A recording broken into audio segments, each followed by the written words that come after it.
दशकं 79 रुक्मिणी हरणं रुक्मिणी श्रीकृष्ण विवाहं फलसमेतफलानुगदो भवान् पुरमगाहत भीष्मकमानितः द्विजसुदं त्वदुभागमवादिनं त्रिदरसा तरसा प्रणनामसा भुवनकान्तमवेक्ष्य भवद्वपुर्नृपसुतस्य निशम्य च चेष्टितं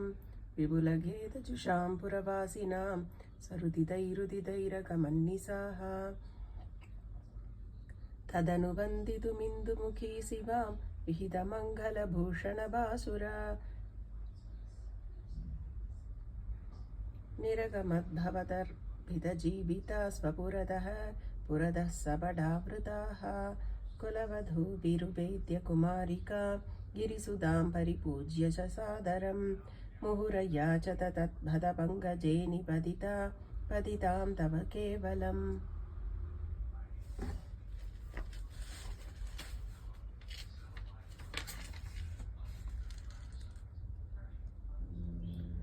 समवलोककुतूहलसङ्कुले नृपकुले नृपृतं द्वयि च स्थिते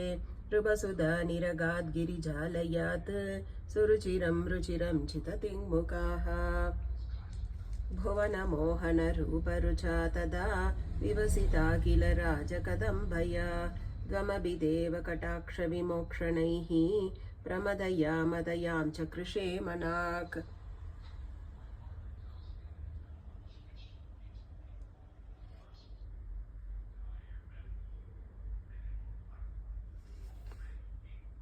क्वनुग गमिष्यसि चन्द्रमुखीति तां तसरसमेद्य गरेण हरन् क्षणात् समतिरोभ्यरथं त्वमबाहृता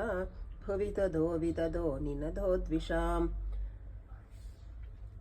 क्वनुगदः पशुपालयिति क्रुद्धा कृतरणा यदुपिश्च जितारुपाः न तु भवानुत चाल्य तथैरहो विशुनकैः सुनकैरिव केसरीः तदनु रुक्मिणमागतमाहवे वदमुपेक्ष्य निभत्य विरूपयन् हृदमतं परिमुच्य फलोद्गितिभिः पुरमया रमया सह कान्तया नवसमागमलज्जितमानसां प्रणय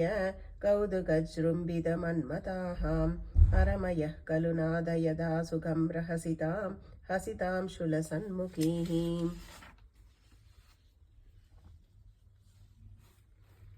विविधनर्मभिरेव महर्निसम्प्रमतः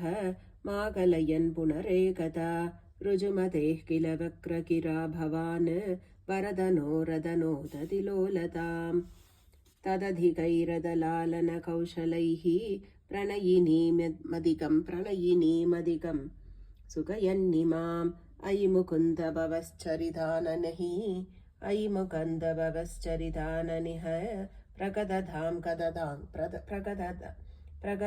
गददान्तिमपाकुरुः तदधिकैरदलालनकौशलैः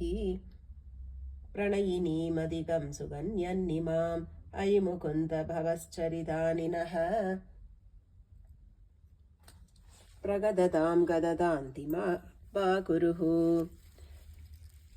नारायण नारायण नारायण नारायण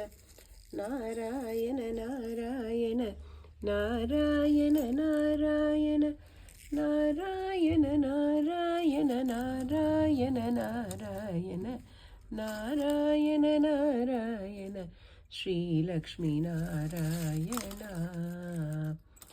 नारायण नारायण नारायण नारायण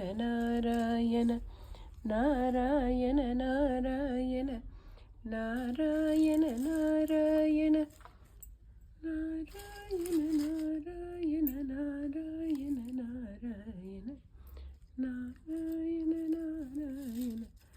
नारायण श्रीलक्ष्मीनारायण